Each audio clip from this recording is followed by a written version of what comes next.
Alright, so today, we're diving into a traffic stop from October 23rd, 2013, and this one has been circulating again for good reason. This is the incident involving Mr. Gray and some law enforcement officers who made what I can only describe as some very bold claims about the scope of their authority. Now, I want to be clear up front. I'm not a lawyer. What I am is someone who has spent a significant amount of time studying police training protocols, use of force frameworks, and the tactical realities officers face in the field.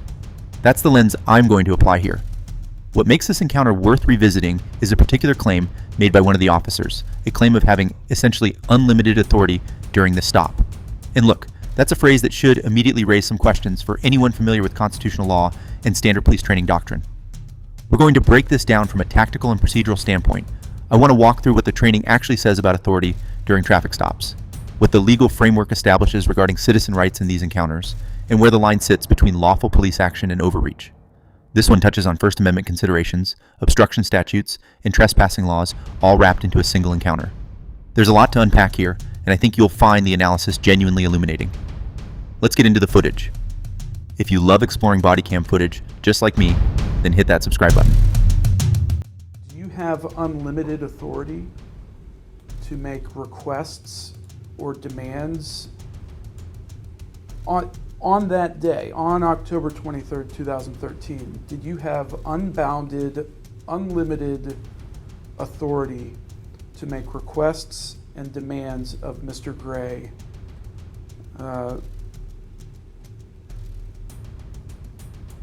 such that Mr. Gray's refusal to comply or acquiesce with such request or demand would subject him to arrest, could subject him to arrest for resisting or disobeying you?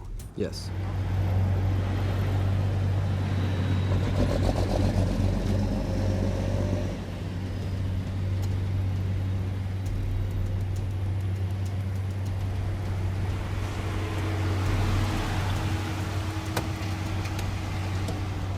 What's going on?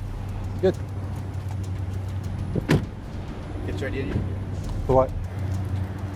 Not being detained or anything? No, you're not being detained, but you've made yourself Good, how part are of you? this traffic stop. No, I'm observing the traffic stop. Who are you? I'm a journalist gathering content for a story. I'm sorry? Journalist gathering content for a story. For a story? What kind of story? Just a story I'm working on. What's the name of your story? What company do you work for? Hold on a second. What's your name? Oh, I see. You're one of those kind of guys. Okay. Well, do me a favor. Stand over here in the shade, All right. but don't stand behind this deputy while he's conducting That's why I was standing more over there when you guys Well, pulled in. actually, you were, sir. So still stand pretty over close there, to him. like I asked you to, so you're not behind this deputy while he's conducting Okay, business. I'll stand over here. Thank you. Appreciate it.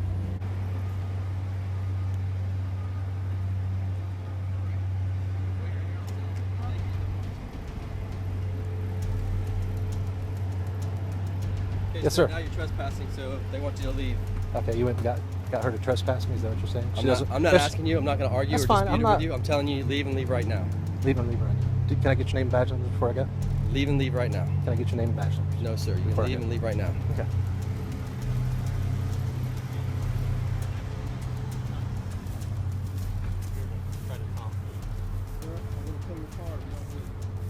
I'll tell my wife to move it. I'll move over here on the public right away. All right, sir. That's it. I'm done telling you. You're under arrest. Back. Put them behind your back. Get back there. Don't resist me.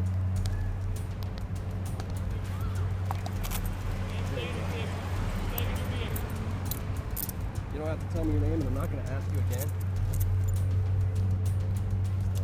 I'm not resisting. Why am I moving? For obstructing justice and trespassing. We told you to leave several times. You failed to do so. We told you to leave several times. I don't understand why you're being difficult, sir. I'm just documenting the traffic stop. You're not related to media. You don't have a public relations card with a media. Actually, I do. I'm with photography is not a crime. Yes, it is a crime. Spread your feet. I'm not going to ask you. Don't pull away from me. Don't resist me in any way. Resistance will be futile and you will get hurt. I'm not going to resist. If you don't tell your wife to cooperate, she'll go to jail. Oh my God! Look what you did to my phone, man. I didn't do that to your phone, sir. You did that to your phone. Trying to stop. You hold him? I'm not going to resist. I'm fine. I know you're not. You hold him. 1 second. I see you got it. All right, sir. Watch your back. Okay, what's the best way to go in? Butt first. Butt first? Okay. You will be booked in as John Doe. And because you're not cooperating, you'll be booked in as John Doe, and you'll sit in jail for 48 hours until they determine who you are by your fingerprints. I'm not asking you again. I've already asked you once. You want to play that whole bullshit with me? Go right ahead and do it at the jail. You can kiss my ass. That's what you can do. How did he? Okay, so right there, that testimony, unbounded, unlimited authority. And the officer answered yes. That is a significant statement to make under oath. Here's the thing. Police authority during a traffic stop is actually pretty well defined legally. Terry v. Ohio, Rodriguez v. United States, these cases establish clear boundaries. Officers have authority to control the scene for safety purposes. Absolutely. But unlimited? That word should never come out of an officer's mouth in a courtroom. Academy training covers this. The authority to detain during a traffic stop is limited to the scope and duration of that stop. You can ask for license, registration, insurance. You can run warrants. You can address safety concerns. But the idea that any refusal to comply with any request equals grounds for arrest, that's not what the training says. That's not what the law says. And then watch how this unfolds with Mr. Gray. The man identifies himself as a journalist. He's positioned at a distance, not interfering with the stop itself. The officer repositions him, which, okay, officer safety, I get that. But then it escalates to trespassing, then to arrest, and the justification keeps shifting. What concerns me from a training perspective is that assertion of unlimited authority isn't just legally problematic. It suggests a fundamental misunderstanding of the boundaries officers operate within. The psychological pressure of a scene can be intense, no question, but that pressure doesn't expand your legal authority. Now, what comes next in this encounter gets even more complicated. He interfere with the traffic stop? Well, again, it's almost 4 years ago, so I'll go off my best of my recollection, but Please do. he did something to cause Deputy Cook to stop his investigation, or he interfered somehow to cause him to stop his traffic stop to call for a backup unit. So, therefore, he interfered. That's an obstruction. And to the best of your knowledge, as you sit here today, the only thing of which you're aware, as we sit here today, that Mr. Gray did or omitted to do, that prompted Deputy Cook to call for backup was photograph and or video record Deputy Cook's traffic stop. Is that correct? Yes. You're not aware of Mr. Gray having done anything else to prompt Deputy Cook to call for backup. Is that right? Correct. And yet, your testimony is also that it sounds to me, correct me if I'm wrong, that because Mr. Gray's photography and videography prompted Deputy Cook to call for backup, Mr. Gray committed the crime of obstructing the traffic stop. Is that correct? Yes. And so, again, I just want to be absolutely crystal clear. Your testimony is that Mr. Gray obstructed the traffic stop, Yes. and he did so by photographing and or video recording Deputy Cook. His actions caused him to stop his traffic stop, interfered with his traffic stop, which is what the obstruction is. And the actions to which you refer that were undertaken by Mr. Gray were photography and or videography, right? I'm going to assume being too close to it also, which is what made him nervous. Your testimony was that Mr. Gray was 35 feet from him. Is that correct? Approximately, yes. And so by photographing and or video recording Deputy Cook from 35 feet away, Mr. Gray committed the crime of obstructing Deputy Cook's traffic stop. Is that right? Yes. Okay. after arriving on scene that day, did Deputy Cook express any concerns to you about any risk of harm posed by Mr. Gray to Deputy Cook? No. Whatever Mr. Gray was doing before I got there caused concern to Deputy Cook, which is why he called for backup. And Deputy Cook, in calling for backup, conveyed the basis for his concern to you, right? Yes. And the basis for his concern was that Mr. Gray was taking photographs, right? Yes. Deputy Cook didn't convey any other details to you about what Mr. Gray was doing, right? I don't think he did, yes. Correct. Okay. You asked Mr. Gray to move closer to the building. Yes. What happened next? I made contact with the director or manager of the building and asked her if she wanted him removed from the property. And there it is. The obstruction charge hinges entirely on photography. 35 feet away, taking pictures. That's the criminal conduct. Let me bring in some context here, because this is where First Amendment law becomes critical. I'm not a lawyer, but the legal landscape on recording police is actually pretty well established at this point. Multiple federal circuit courts have recognized a constitutional right to record police performing their duties in public spaces. The 1st, 3rd, 5th, 7th, 9th, and 11th circuits have all weighed in on this. The key standard that typically emerges: recording from a distance that doesn't physically impede officers. 35 feet is not interference distance. That's across a parking lot. You could fit multiple vehicles in that gap. What's fascinating from a training perspective is how the officer frames the obstruction. Deputy Cook felt the need to call for backup because someone was taking photographs. That's the stated basis. But feeling uncomfortable isn't the legal threshold for obstruction. Obstruction typically requires actual interference with official duties, not just an officer's subjective discomfort about being documented. And notice how the attorney methodically strips away any other justification. No threats conveyed, no safety concerns expressed, no approach toward the scene, just photography. Now here's where the encounter pivots. Watch the officer's next move. He contacts the property manager about removing Mr. Gray. That's a tactical shift from obstruction to trespass, and that brings up an entirely different set of legal considerations about public versus private property and who actually has standing to issue a trespass warning.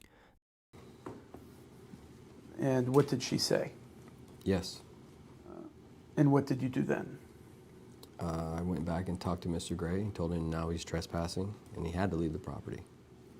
Did Mr. Gray exit the private property onto and enter the right-of-way? Yes. And did he do that prior to you arresting him?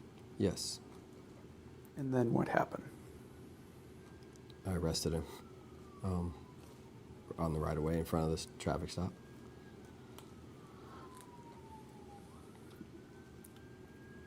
So when you effected the arrest, you and Mr. Gray were on the right-of-way. Yes.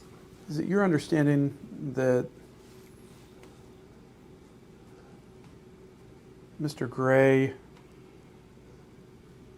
committed a crime by leaving his van in the parking lot after you issued him a warning to leave? I believe it was part of the trespass crime, yes. So someone can be subject to arrest not only by refusing to leave after having been issued a trespass warning, but also by leaving property, personal property like a van, on someone else's property after having been issued a trespass warning. Is that your understanding of the law? No, I don't think just leaving personal property on someone else's property is a crime. I think if you're trespassing and you're told to get in your van and leave, and you just walk away and leave your van with your wife and kid in it, that's part of that element for that particular incident. And I want to make sure I understand you. Okay. Okay. Your testimony is that even if he had immediately departed the property and proceeded on to, say, the right-of-way, but left his van, still left his van in the parking lot, he could have still been subject to arrest for trespassing after warning because of the fact that he left his van in the parking lot. Not just because he left the van in the parking lot. Why else then? I guess the question would be, why leave your van with your child and your wife in it when you could just get in the van and take the van, your property, off of the property that you're being trespassed from? This line of questioning is surgical.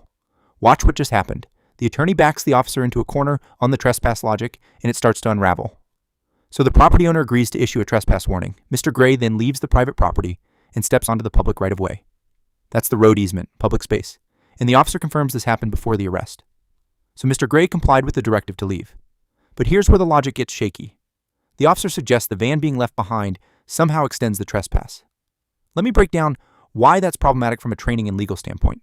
Trespass after warning typically requires the person themselves to remain on or return to the property after being told to leave. The statute generally targets physical presence, not possessions. Your car sitting in a parking lot isn't you trespassing. That's potentially a civil matter between property owners, not a criminal offense against the individual. And the officer almost acknowledges this when pressed. He says, no, just leaving property isn't a crime. But then he pivots to questioning why Mr. Gray didn't take his van. That's not a legal standard. That's speculation about someone's decision-making. From a departmental protocol perspective, trespass enforcement should be clean and documented. You issue the warning, the person leaves, the encounter concludes. What you shouldn't do is pursue arrest after compliance based on why someone didn't leave a particular way.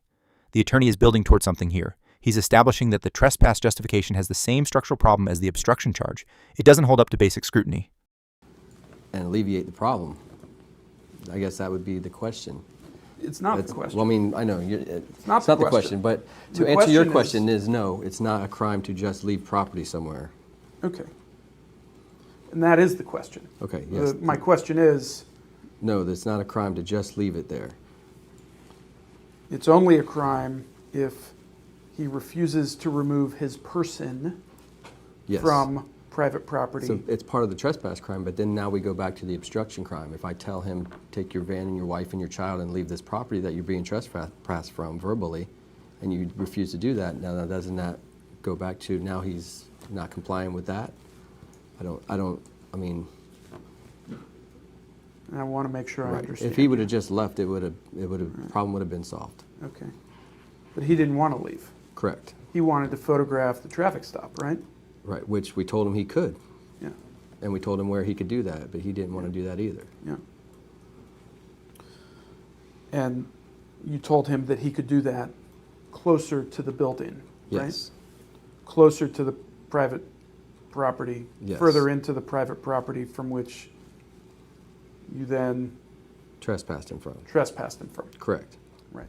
I believe if he would have complied and gone up on the sidewalk by the building to video all the video he wanted or photographs, there would have been no situation.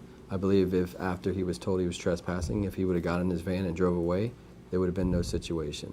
I believe if he didn't get out and walk into the grass there and cause some kind of fear or some kind of concern with Deputy Cook, I wouldn't have even had to come to the scene. So if he would have just, I don't want to say, if he would have just been a nice guy and if I said, hey sir, can you just go stand up there and take all the video you want? But he didn't want to. He wanted to prove his point, and here we are. If he had been a nice guy, Yes. you told him that he can kiss your ass, right? No, I didn't tell him that. You didn't say that? I said it, but I didn't tell it to him. That was after the fact. That was his recording still going. Okay. But Mr. Gray was the guy who was not a nice guy that day. That is correct. Okay. The time is 12:42. That concludes the deposition of Brian Stoll. We are now off record. So that's how it ends. If he had just been a nice guy. That statement right there tells you everything about how this encounter was framed from the officer's perspective. Here's what I want you to take away from this entire breakdown. The legal justifications presented, obstruction, trespassing, they didn't hold up under deposition scrutiny. Not because the attorney was clever, but because the foundational reasoning was flawed from the start. Now, I'm not a lawyer, and the courts ultimately decide what's lawful. But from a training and procedural standpoint, this case illustrates something critical. When officers operate from a mindset of unlimited authority rather than defined legal boundaries, encounters escalate unnecessarily. Mr. Gray exercised his documented First Amendment right to record. The response was an arrest built on charges that crumbled when examined. What concerns me professionally isn't one bad stop. It's what this reveals about training gaps. Officers need crystal clear instruction on recording rights, on the actual elements of obstruction statutes, on when trespass authority applies. Because when you don't know where your authority ends, you assume it doesn't. The balance between civil liberties and officer safety is real, and it's difficult. But that balance requires officers to understand their actual legal limits, not operate on perceived unlimited discretion. Good policing respects both public safety and constitutional rights. They're not in opposition. This 2013 case resurfacing now reminds us these conversations aren't going away, and they shouldn't. Drop your thoughts below. I genuinely want to hear how you're processing this one.